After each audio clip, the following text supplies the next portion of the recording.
guys, it's Caroline from Personal Empowerment Academy. I hope you're awesome today. So coming to you with another late night live. They seem to be getting a bit later each day.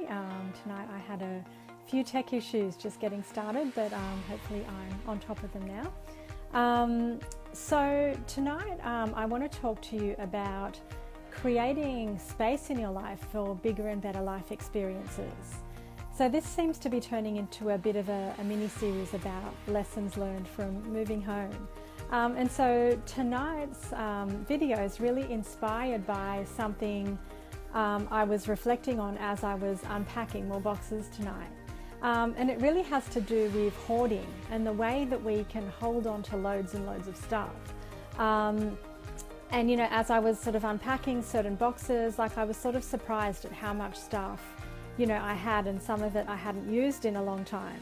And one of my friends called me a hoarder, and I got a bit defensive and said, oh look, I'm not a hoarder, but we do hold on to like a lot of stuff sometimes.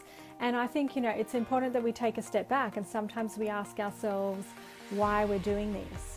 So personally, I don't think I'm an extreme hoarder. As I was explaining to my friend, most of the things that I have, I think have a purpose. So in the past, I used to sort of have a lot of parties, and so I have a lot of party related things. Anyway, I've not used them so much in the last few years.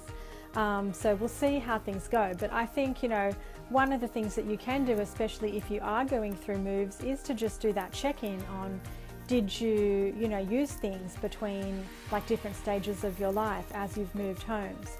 And if the answer is no, then it's a good opportunity to look at getting rid of some of these things.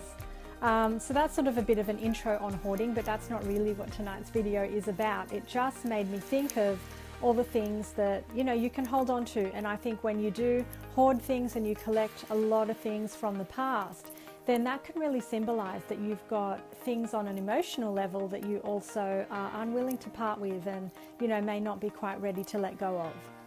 And so the real lesson is around, if you are the type of person who tends to collect things and really hold on to them, then how does that apply to your life emotionally? In some ways, and last night I did a video on healing and trying to find the root cause of your pain, especially things that sort of relate back to childhood. And in a lot of cases, material things that we hold on to can be things from childhood, or even from previous relationships. And sometimes you may not realize it, but there can be a lot of pain in memories as well. And so even pulling out some of your old things that you may have owned perhaps with a previous partner, or things that can remind you of loss, like that can bring up pain as well. And so by holding on to all of that stuff, that can be a way that you're actually still bottling up and holding on to some of those past painful feelings. And so in that cycle as well, you might even discover that there's forgiveness that still needs to take place. So maybe even seeing some of this old stuff might bring up feelings of anger, or just resentment, or even feelings of being hurt, or maybe sometimes even embarrassment, because it might remind you of maybe where you did the wrong thing and it caused you embarrassment or humiliation. And so forgiveness is really important, because to really let go of a lot of that old heavy negative baggage, you've really got to be able to release those feelings and be able to forgive others.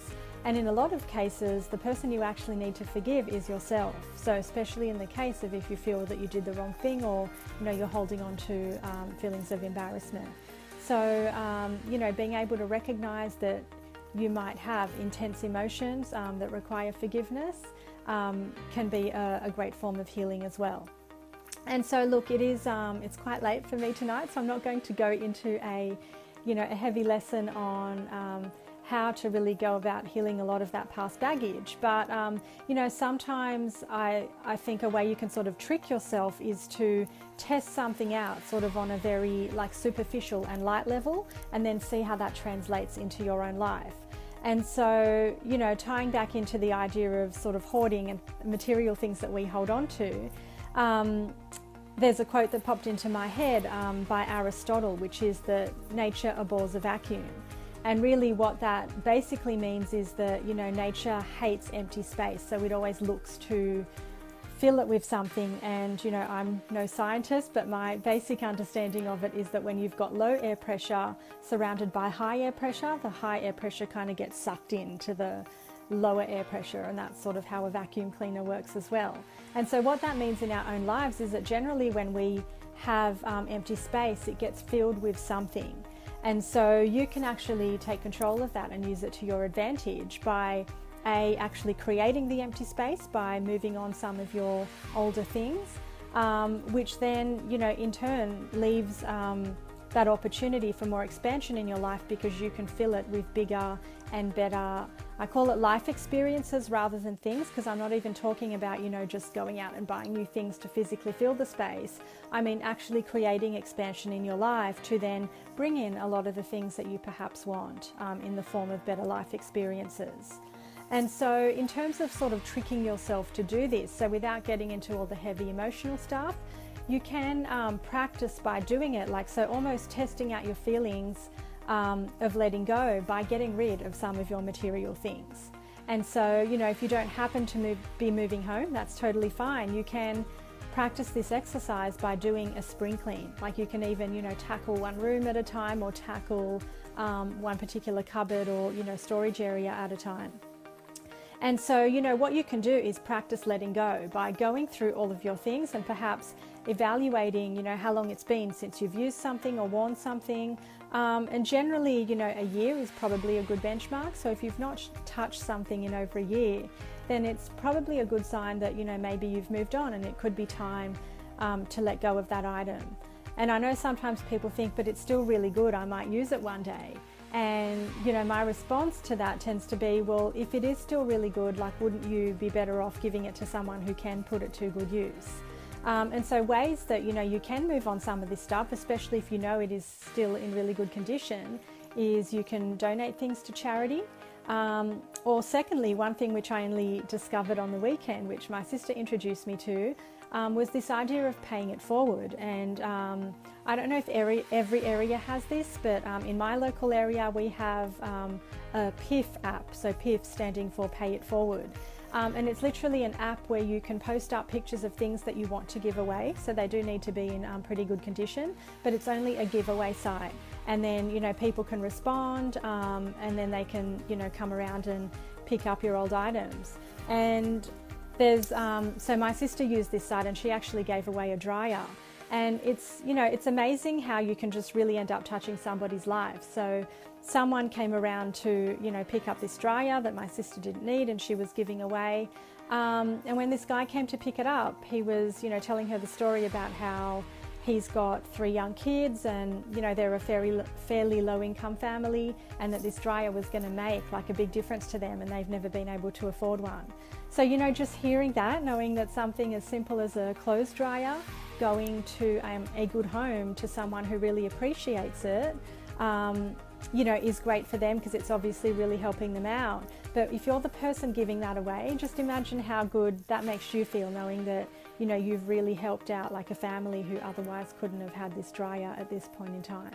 So I think it's a really excellent way to, you know, give yourself the gift of letting go, but also giving someone else the gift of having something that they may not be able to afford.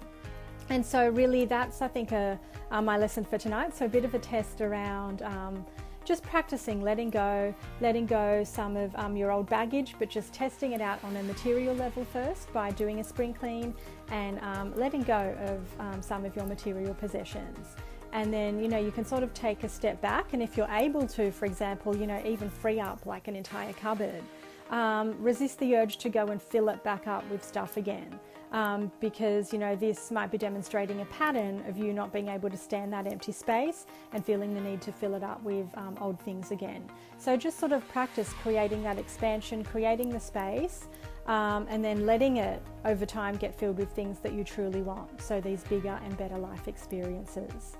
So that's my lesson for today. They're my thoughts on hoarding and how you can use that as a bit of a lesson to create bigger and better life experiences. So drop me your comments below, let me know what you think and whether you've been able to let go of things both on a material level and also on an emotional level. So that's it from me today. Have a great day if you're starting your day. and good night if you're up as late as I am in Australia. So bye for now. I will see you in the next video.